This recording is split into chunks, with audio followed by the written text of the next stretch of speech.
and welcome to the podcast of Loughborough University's Institute of Advanced Studies, a podcast where our international fellows discuss the most pressing issues of today that we're all facing and share their exciting research ideas. We hope you enjoy today's talk. Thank you for tuning in.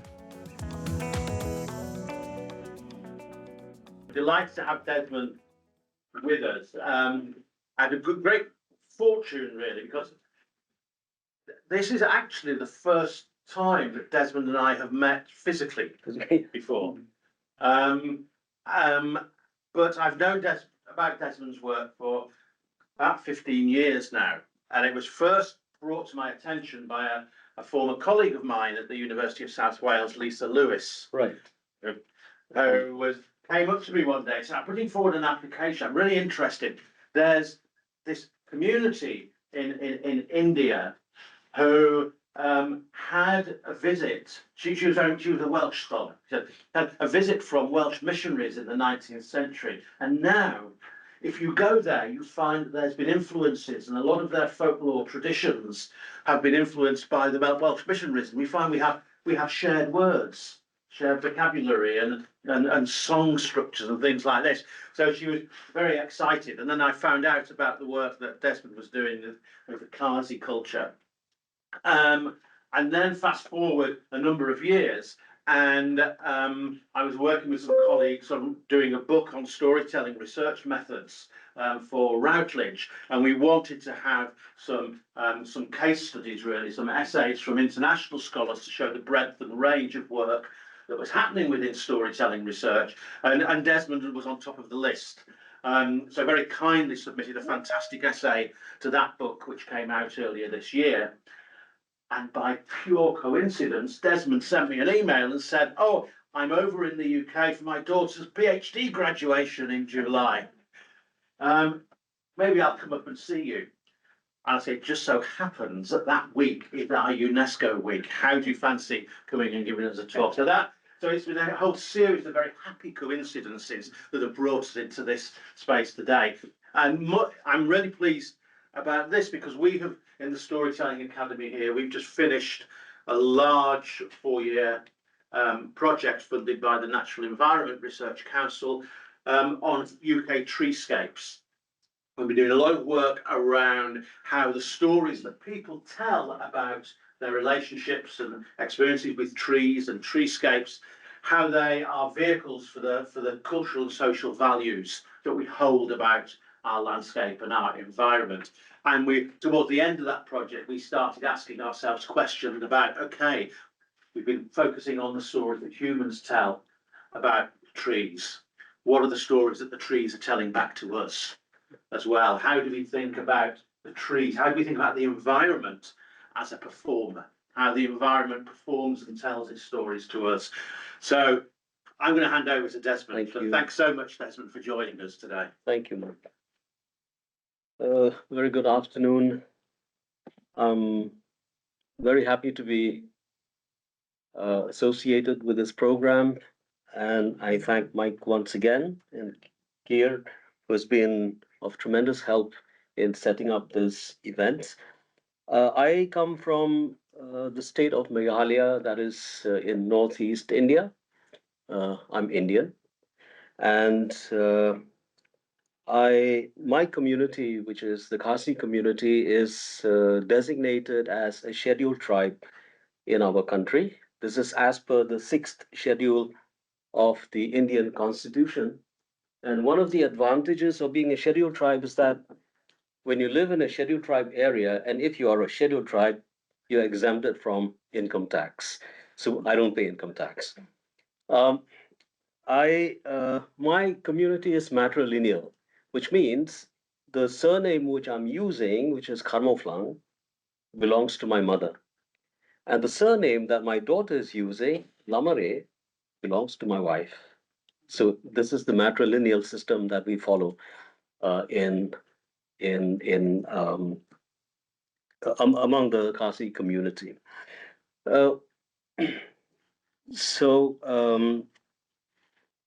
Let me just run through.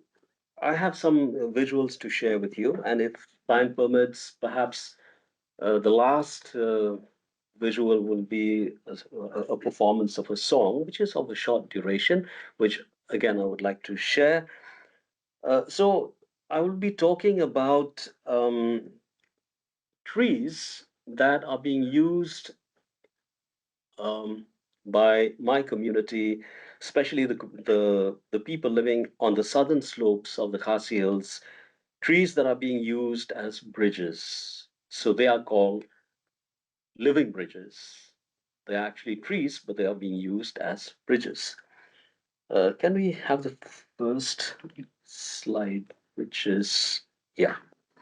So it was in the month of June of 2019 that I trekked down the trail of 6,000 steps to Nongblai. Nongblai is a village located in the precipitous area of the southern slopes of the Khasi Hills to reconnect with this gentleman, Nokot Kriam, whom I had known since 2004. This gentleman, who passed away in 2021, left behind an unparalleled legacy of knowledge about the dangeri, or scientifically known as the ficus Khasiana, trees that are planted and nurtured because they embody, in parts, the religious and the cultural lives of the people in those places. Their roots are also used to grow bridges, and the work that this gentleman started with the root bridges is now continued by his son, Longs Un, and his cousin, Bno. Um, sound in this? Namar ala batahi kading. That is the gentleman speaking. Kani kading wat kalung keren brio na alung keren. Nama kala ai kiti la ai kijat. Dong in ya. Na hileng ka jong kawa ngin ya hitom. Kan wala si dikiding ai kan pul hajurang wala lut ke sengi ngim peng. Nama tang mang pau kata kanam sa kata keburang. Nama katu kajing aidut iya ka kalung kinyut kinyel kiding puut along kata kadut hulung tangi minot tagi sundrum ki senda kinyut kinyel ki lakhu ki lakhia pi tiding ki si ki bamdei ki jadi ni hapam no basok ba pat ki wei bakia maka bas ngusi pen khoi ni pen sabai ka bang snu tenat snu iki kada ka jingking mut ke kabodon hapok kaniam hapok guru ko nama ngeladon hakarat hakasinong nama kaniam kadon nama ngilakat ku suwa ba ngin ya naduk kajar kun jar keti nama ngi tung hiwa de kejeri man hiwa nama dah dayal ka da sotit ka da man ka nek ning ning popo tingi ro penbut halol kata ba karo kan ajing mentoy yangi wangi ron ha de kum ka jiri ke ka bo kata katik misua ni ke kuyu ding ba ding san ni ke kuyu breu ubule bro bang buat rapo wa bang uro ailat ailon tiu wan karo kan ngai siapa mut mangi nir sumarika ni hab ke ku hapul do ka bahkan nom tel nom kam nom tel nom ke beya ki umba yo karong kumno yo ka kit kumno katawa katuot anda bahkan ya da bahkan ya ke ya ki lo hitem yo yo wan ki lel ki non ki slap ki non ki bang syo ki bang dat ngi ngim pya ngim alat ngi pan map nak hamat jong ubule baru aba un sangpa us ko mula bu lakara asla jong kan ka pasai ta klem kan ni ka jadi kalau long ka kami. Right. So that's the language that we use, that we speak, and the language is named after the community. It's called the Khasi language, and the closest relative is Mon Khmer, which is spoken in Cambodia, in Kampuchea. Um, so essentially, what he just said was um,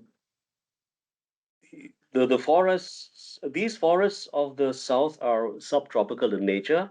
I will be sharing some pictures with a preponderance of ficus elastica, more specifically called banyan or Indian rubber, and the local ficus Khasiana.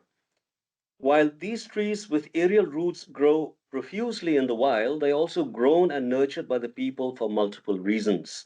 A tree is planted to mark the naming ceremony of a child, and its growth becomes a reckoner in the life of the individual. The trees are also believed to protect villages from the plague, from storms and flash floods, which is a frequent occurrence in the area because the place experiences the heaviest rainfall on earth. These trees are also loved and cared for by the people because they form one of the most reliable and safest means of communication. They serve as bridges. The proliferation of these trees in the forests and their enormous size is explained in a story which I collected. It is said that Kalaisanshar, or the goddess, um, had originally commanded four tree species to stay away from humans if they want to grow large and to thrive. Two of them, Kajri and Kaka, which means the Indian rubber and banyan tree, respectively, obeyed, and these trees are humongous, they are large and leafy as promised. But the other two species, Kalakyat and Kasakar, scorn the command of the goddess and they prefer to locate themselves near villages and human dwellings. As a result, they are often victims of human depredation and felling and never attain the full growth and height. Working with such community based storytellers and artists in their locale, I have learned that trees are also seen as moral subjects. Allow me just to cite one example. Some trees are empowered to pass judgment for putting into effect corrective measures when a wrongdoing is committed by a tree or trees, just as wrongly poisoning or causing harm to other beings, humans or animals. Uh, Pinjanai Malai, a PhD scholar of mine, uh, narrated an episode when he was a boy growing up at Umden, his village, when he went to collect firewood from the forest.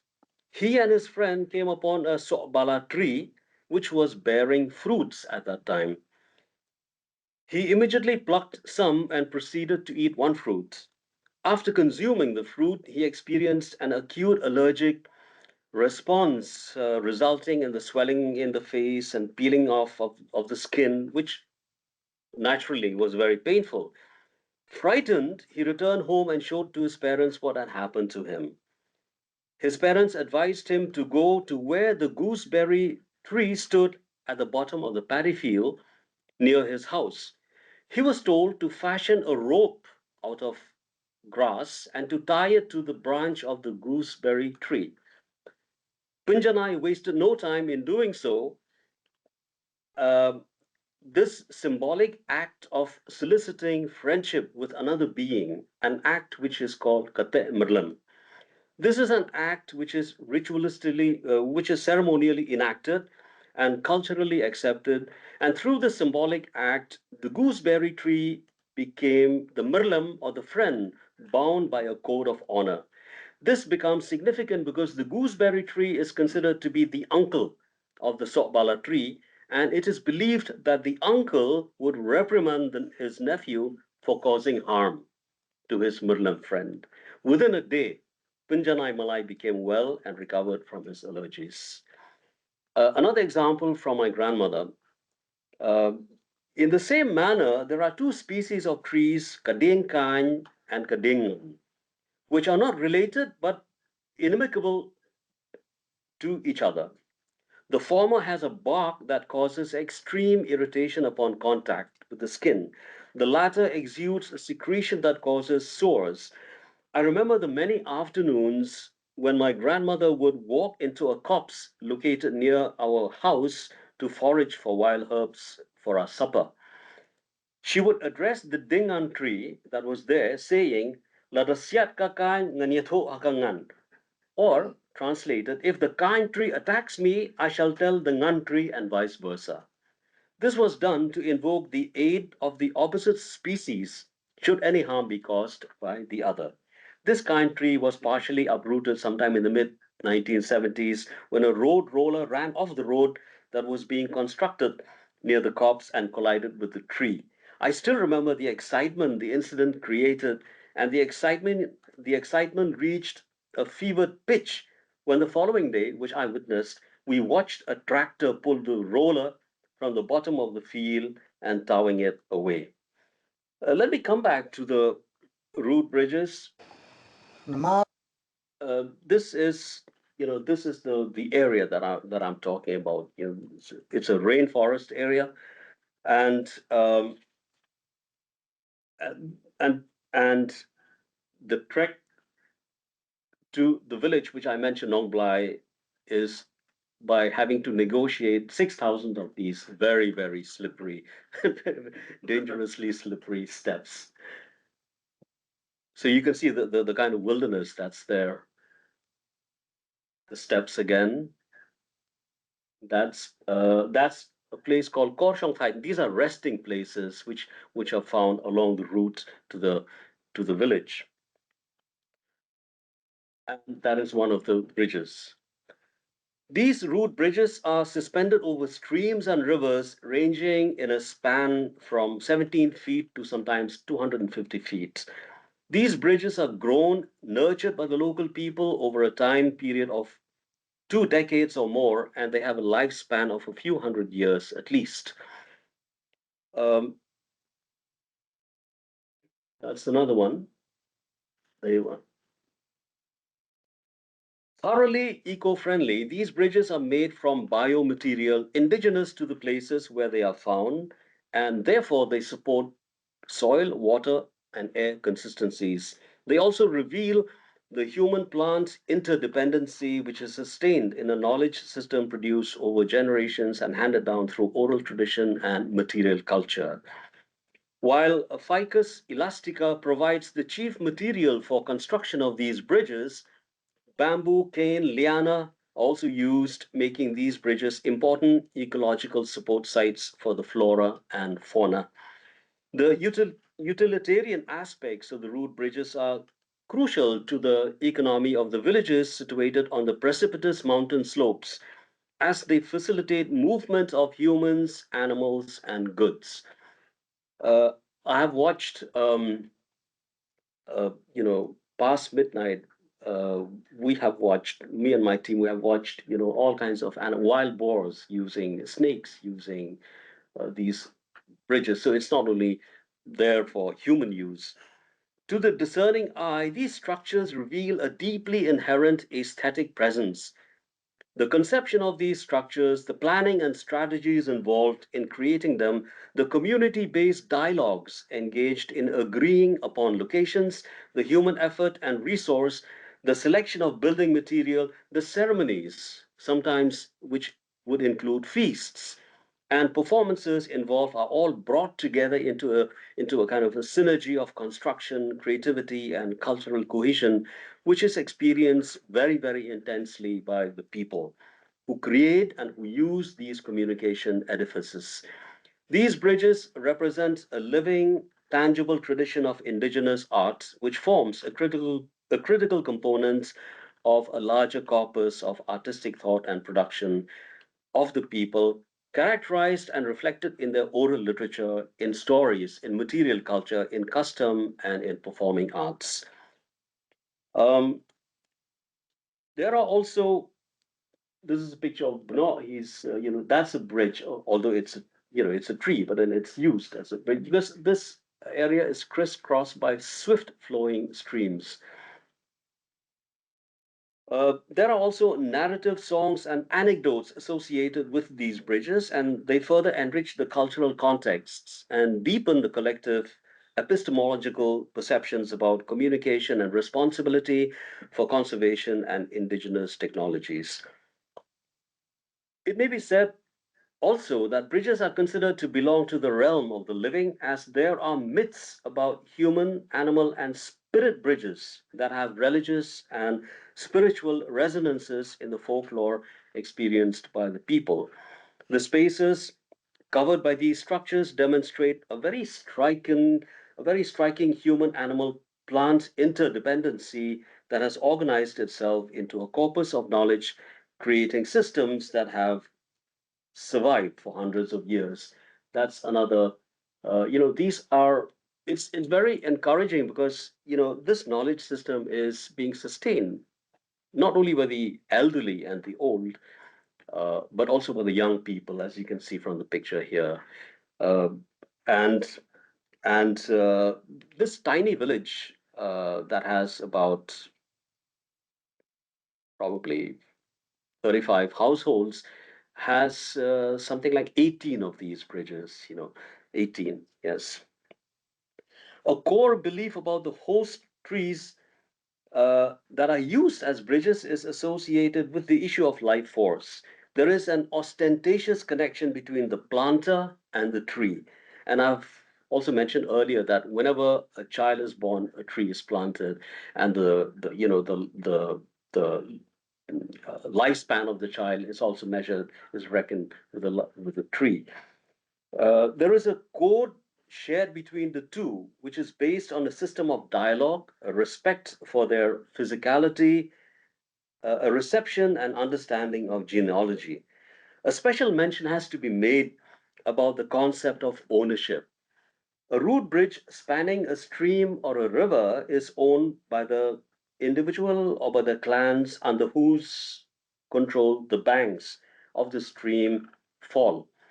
However, the middle part of the portion or the stretch of the river is owned by the root bridge. So it's the first time that I encounter, a bridge actually attributed a personhood and also an identity, also an ownership.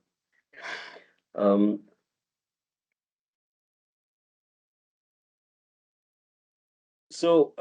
Before we come to the last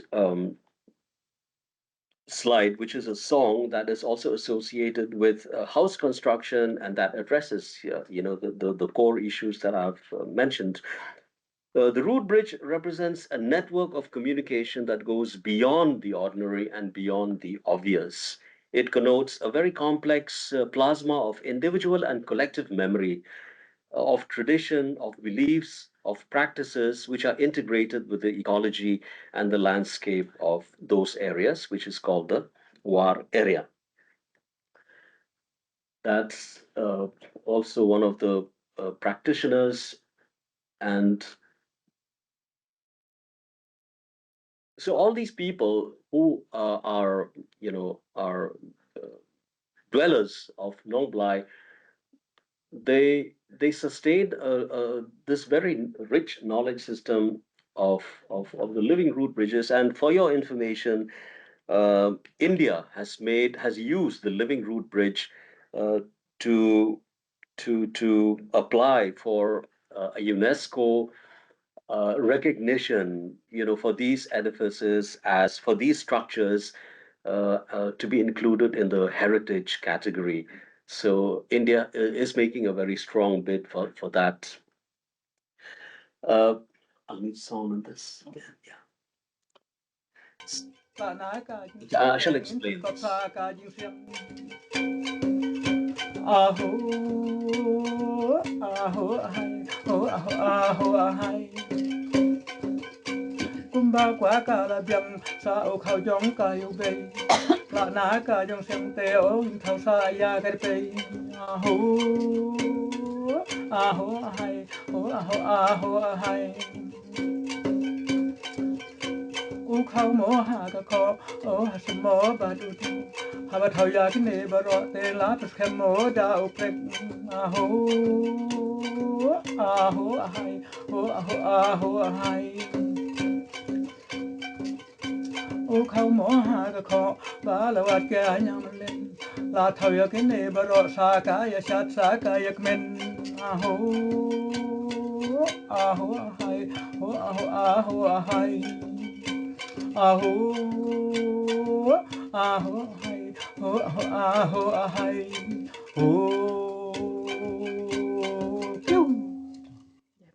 Okay, so what you just saw is a house construction song. It's the performance of a house construction song rendered by Robert Conlam, a very active tradition carrier of this genre of singing. Uh, this song actually has a total of about 22 stanzas, of which I'm not able to reproduce the entire thing here. So I've just chosen the last three. So this song is talks about the construction of a house, beginning with the identification of the plot, identification of the site. So when a site has been identified by the local community there, a song is sung in order to drive away, the other living beings, the other living creatures from that site, with a plea that please, we need this space for our house construction, so please move elsewhere, and so on. Then when timber is brought from the forest, there also, one has to address a tree three times before felling it, because that is the practice that is being followed. And again, it is, you would have to implore that you actually need this material for house construction. So the entire song talks about house construction, beginning right from the identification of the plot till the creation of the roof, the thatch, And the last one is a very interesting reference to a lizard, which is kanyang bulan in our language.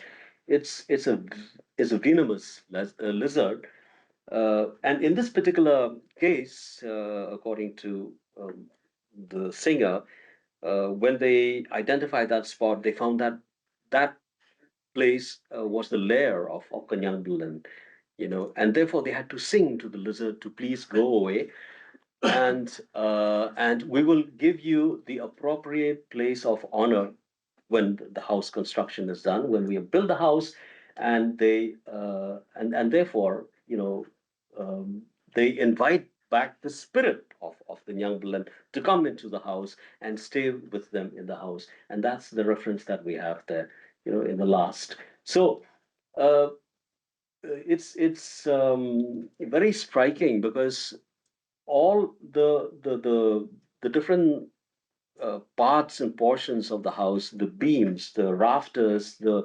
foundations, and so on, they all they all have symbolic resonances to animals, to wildlife. As you can see, the elk is mentioned, the porcupine is mentioned, the wild boar is mentioned. So all, this entire realm of wildlife found in those parts is taken into account, and is developed into a song such as this one. The instrument which you see here is called a ding pong, and it functions both as a string instrument and also as a percussion, as you can see, and it's made entirely of bamboo. In the Khasi Hills, we have about 44 species of bamboo. I don't know how many species do we have in China. I don't know. I'm Yeah. not that good. But there are 44 species that are there in our area, and we use bamboo, and bamboo is used, right, to use the much quoted phrase, from the cradle to the grave thing.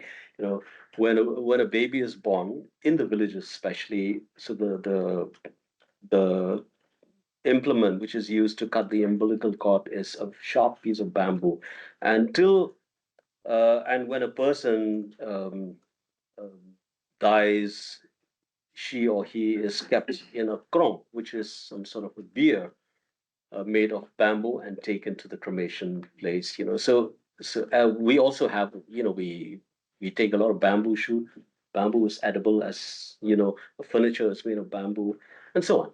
So there is this constant reference, of course, to bamboo. So with this, I would like to thank you for your patient listening. And kuble is the word which means thank you in my language. And I'll be very happy to respond to questions, comments that you may have, criticisms even. Thank you. Thank you.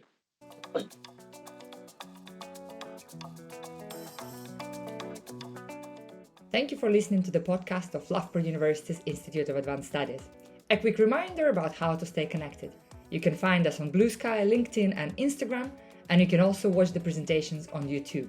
The podcast is available on all the major platforms. Please download, share, and most importantly, subscribe. See you next time.